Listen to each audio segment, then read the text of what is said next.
नमस्कार दोस्तों, मैं डॉक्टर मिकी सिन्हा फिर से एक बार आपके सामने। और आज मैं बात करने वाली हूँ गीता सार से रिलेटेड, यानी कि शिव शक्ति तपस्या में हमें जो भी प्रॉब्लम्स आते हैं या जो हमारी उलझनें हैं उसको सुलझाने के लिए हम गीता की मदद लेंगे। गीता अपने आप में एक गुरु है। जो कुछ भी कृष्णा ने वहाँ पर संदेश दिया, एक एक चीज़ रिलेटेड टू योर लाइफ है और कन्फर्मेशन है। अगर आप उसको अच्छे से समझ लेते हैं तो आपकी तपस्या आसान हो जाएगी, ना ही तपस्या, ज़िंदगी भी आसान हो जाएगी। तो मैं एक एक करके सारे पॉइंट्स को लूँगी जो श्री कृष्ण ने कहा है, और उसे मैं डिकोड करूँगी। डिकोड करके कैसे ये शिव शक्ति तपस्या के लिए ये कारगर है और कैसे इसको समझकर हम अपनी तपस्या आसान कर सकते हैं, इस उलझन से निकल सकते हैं, वो समझ में आएगा। इससे हमें मदद मिलेगी। मुझे बहुत मिली, इसलिए मैं आपको इसके थ्रू ले जाना चाहती हूँ। तो आते हैं कि सबसे पहले इस बात को महसूस कर ले। अमर है गीता के बोले सारे, अमर है गीता के बोले सारे, हे नाथ नारायण वासुदेवा, हे कृष्ण गोविंद हरे मुरारे, हे नाथ नारायण वासुदेवा। तो मैं पहले आज पॉइंट ले रही हूँ कि अधूरा ज्ञान दो धारी तलवार की तरह है। अधूरा ज्ञान दो धारी तलवार की तरह है। ये ज्ञान देने वाले को भी काटता है और जो उनसे ज्ञान ले रहा हो उनको भी काटता है ना। अब देखिए, मैं ये बात क्यों कर रही हूँ। श्री कृष्ण ने कहा कि अधूरा ज्ञान, यानी जिस बात का संपूर्ण जानकारी आपको नहीं है, तो वो आपका जानकारी जो है दो धारी तलवार की तरह, आपको पता भी नहीं चलेगा कि आप कब कट जाएंगे, देने वाला भी और लेने वाला भी।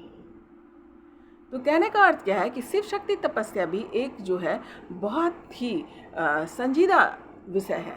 तो आपको इसका ज्ञान भी, संपूर्ण ज्ञान होना बहुत ज़रूरी है। अगर अधूरा ज्ञान होगा तो आप भटकते रह जाएंगे, आपको पता भी नहीं चलेगा और भटकते रह जाएंगे, बहकते रह जाएंगे।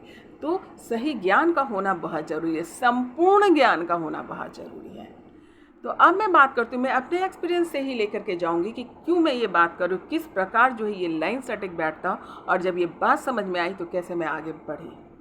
तो एक्सपीरियंस मेरे सफ़र से कि मैंने बताया कि मैं अपनी तपस्या जो है इसी मोड में मैं इस जन्म में आई हूँ कि मुझे मोक्ष की प्राप्ति करनी, और कोई भी चीज़ मेरे लिए इम्पोर्टेंट नहीं है। और उसके लिए मैं कुछ भी करती हूँ, कुछ भी मतलब क्या, किसी को भी बर्दाश्त कर लेती हूँ, किसी के भी टारगेट को मैं फुलफ़िल करती हूँ ताकि मुझे मेरी तपस्या में डिस्टर्बेंस ना हो। और यही मैं कर रही थी, और उस तपस्या में मुझे सफलता भी मिली, मेरे चक्राज खुल गए और मैं ऐसा फील करने लगी। बहुत उच्चतम स्थिति को मैंने प्राप्त किया, बहुत सारे कठिन परिस्थितियों को पार करते हुए, और मुझे लगा कि हाँ, अब मैं अपने लाइन पे हूँ, अब मैं मोक्ष को प्राप्त करूँगी और यहाँ से निकल जाऊँगी। फिर जन्म मृत्यु के चक्र से निकल के इस पृथ्वी पर मुझे वापस नहीं आना है। ये मैं वेरी डेड श्योर है बस कि मुझे इस पृथ्वी पर वापस नहीं आना है। ये मुझे बिल्कुल भा नहीं रहा था। तभी क्या होता है कि जैसे मैं साधना की एकदम उच्चतम स्थिति, वहाँ पर मुझे फिर ट्रिगर मिलने लगता है थ्रू यूनिवर्स। मुझे ध्यान में कुछ चीज़ें आने लगती है कि मुझे किसी व्यक्ति की कुंडली जागृत करनी है, आपको विवाह करने जाना है। बिल्कुल जो मेरे सोच से परे ये सब एक्सपीरियंसेस होने लगे मुझे ध्यान में, और मैं दंग थी।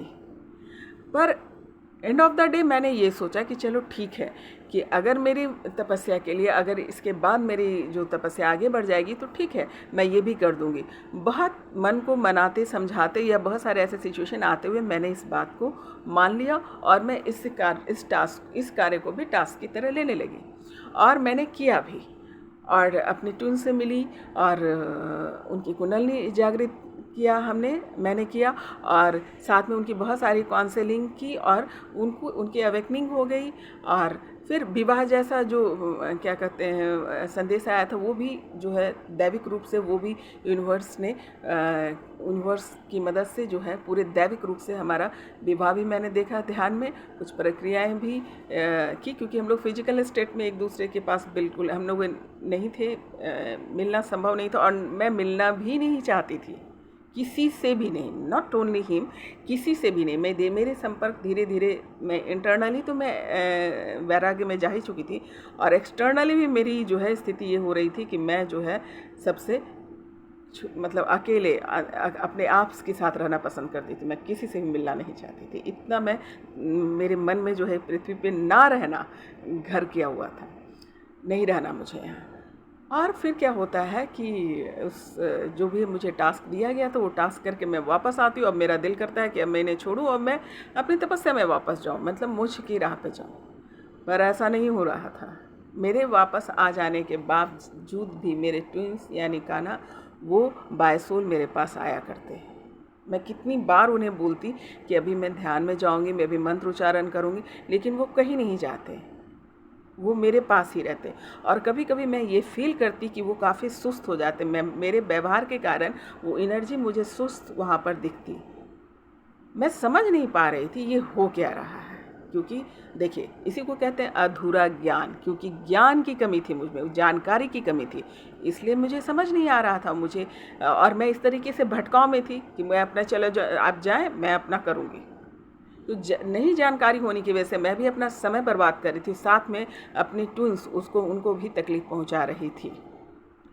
अब क्या था कि अब इसको पता किया जाए, जब ये नहीं मेरे से एकदम छूटना, मतलब मैं अकेले नहीं हो पा रही थी, जो मैं पहले किया करती थी अकेले, वो अकेलापन मैं महसूस नहीं कर पा रही थी और अकेले अपने स्थान पर नहीं आ पा रही थी।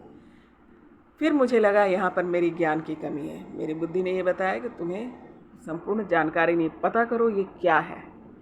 तो तब मेरी क्वेश्चनिंग स्टार्ट हो गई यूनिवर्स से, खुद से, और मैंने एवन कान्हा से कि उनकी जो एक्सपीरियंसेस उनको मैंने गौर से सुनना शुरू किया, जो जोड़े में हुआ करता था, उनको सारी चीज़ जोड़े में दिखा करती थी, विवाह या जो पास्ट लाइफ से रिलेटेड उनको दिखा करता था। तो उन सब चीज़ को मैं जोड़ना शुरू किया। मैंने जब जोड़ना शुरू किया तो मुझे लगा कि अरे ये तो इतना आसान नहीं है, जो चीज़ मैं सोच रही छोड़ के निकल जाऊँ, ये आसान नहीं है। और क्यों नहीं है इसका पता करना ज़रूरी है। जब यूनिवर्स से मैंने सवाल जवाब करना शुरू किया और इससे रिलेटेड सवाल जवाब करना शुरू किया कि हम और कान्हा क्या चीज़ें भाई, ये तो मैंने ना कभी सुना है ना देखा है कि इस प्रकार की तपस्या है कि मुझे जाना है, कुंडलिनी जागृत करनी, और इस तरीके का क्या कहते फीलिंग मैंने कभी देखा नहीं कि फिजिकल स्टेट में कुछ बात कर रहे हैं और सोल लेवल पे इस तरीके से, ये मैंने कभी नहीं देखा। तो मुझे जब सवाल के जवाब मिलने स्टार्ट हो गए।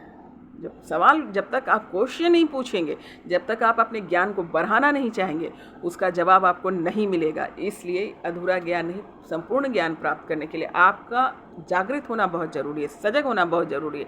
हर चीज़ जो घटनाएं घट रही है उसका आंसर पाना बहुत ज़रूरी है, उसका जवाब पाना बहुत ज़रूरी है। उसके बाद मेरा ध्यान जो है जो मंत्र उच्चारण और ध्यान लगाने से ज़्यादा मेरा ध्यान उस समय ये लगने लगा कि ये चीज़ क्या है, ये रिश्ता क्या है, ये तपस्या क्या है, क्योंकि मुझे तो तपस्या के रूप में ही बोला गया था करने। तो ये क्या है भाई, इसको पता करो। और उसके बाद मेरी खोजी रिसर्च जो है स्टार्ट हो गया। तो रिसर्च और जो भी यूनिवर्स ने मुझे बताया, खुले शब्दों में फिर बताया, जब मैंने इतनी मतलब अपनी इच्छा जाहिर की कि मुझे जानना है, तो यूनिवर्स मुझे बताना शुरू किया। तो बताया कि आपकी तपस्या ही यही है। बोले ये कौन सी तपस्या है?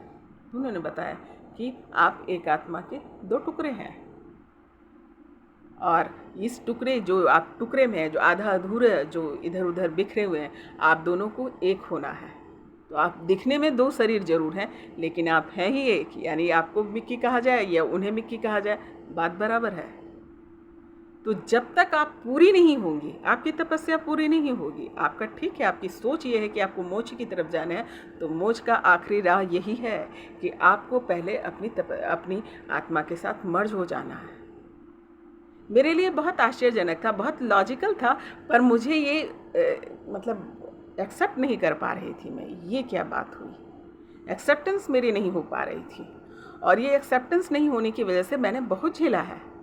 हर बार मुझे लगता है कि मैं अकेले कर लूँगी, या जो भी उनकी समस्या आती थी, उनके साथ जो होने वाली समस्या थी उससे मुझे परेशानी होती और मैं चाहती कि ओह ये तो बहुत टफ़ है, मैं अकेले कर लूँगी। या कभी कभी उनका भी कहना होता था कि मैं अकेले कर लूँगा। तो मैं सोचती थी जब हमारी चाहत ये है कि हम अकेले अकेले कर लेंगे, फिर भी हम अलग क्यों नहीं हो पा रहे हैं। तो बाद में क्योंकि हमारा एक्सेप्टेंस नहीं था, अगर हम बोले कि अधूरा ज्ञान होने की वजह से क्या था, हम एक्सेप्टेंस में नहीं थे।